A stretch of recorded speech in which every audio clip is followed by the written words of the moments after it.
nom du Père, du Fils et du Saint-Esprit. Amen.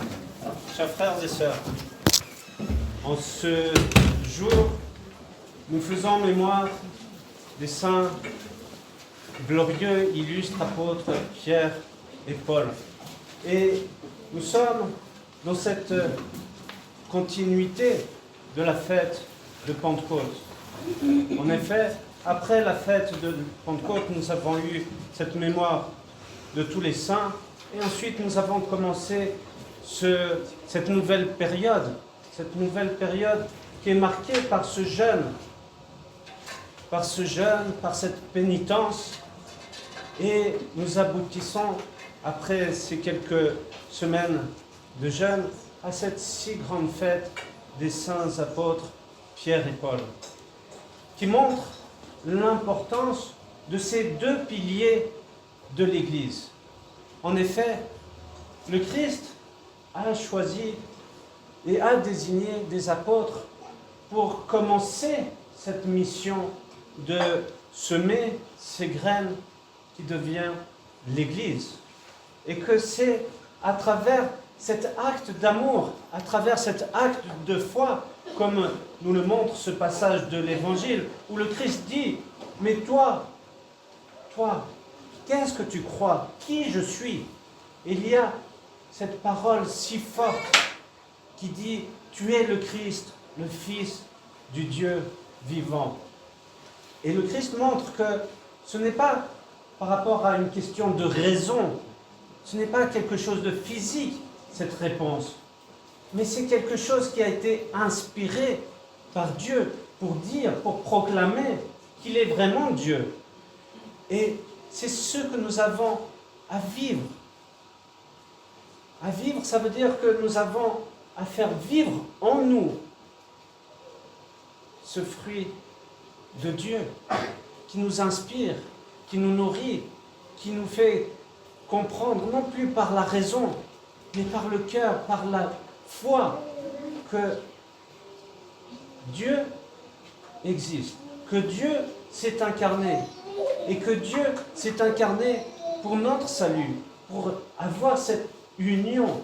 Et c'est ça que, à travers l'Église, nous pouvons vivre cette union la plus parfaite avec Dieu, à travers l'Eucharistie, à travers le sacrement. Je le répète souvent pour vous dire que c'est important, c'est même plus que important, c'est existentiel de venir se ressourcer, se nourrir à travers ce que l'Église nous offre. Et à travers ces deux figures, Pierre et Paul, nous voyons que l'Église n'est pas juste réservée à une nation, à un peuple, mais que ce message d'amour, ce message et cette incarnation de la bonne nouvelle se fait dans le monde entier, pour tous, qu'il y a cette ouverture pour tous les hommes et que nous sommes invités à participer à cela. Et nous voyons qu'à travers ces deux grandes figures de l'Église, nous voyons que malgré nos péchés, malgré nos manquements, comme Pierre qui a renié par 3 fois le Christ, il y a toujours cette possibilité de changement, cette possibilité du repentir, cette possibilité de demander sincèrement le pardon de Dieu et de changer radicalement de vie. Et nous voyons à travers Saint Paul ce changement radical qu'il a eu. En effet, au début, il avait en haine le Christ, il avait en haine tous les chrétiens, et il les persécutait, il les suivait pour les persécuter. Et il a eu cette révélation.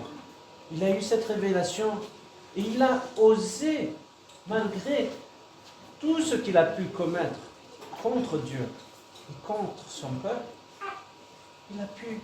il a osé changer, se tourner vers Dieu et de lui demander pardon et de le suivre. Et nous voyons à travers cette épître que nous venons de lire qu'à partir du moment où nous décidons de le suivre, alors nous abandonnons tout. Nous abandonnons tout ce qui nous font finalement douter de l'existence de Dieu. Tout ce qui va faire que je veux tout contrôler au lieu de lui laisser cette place.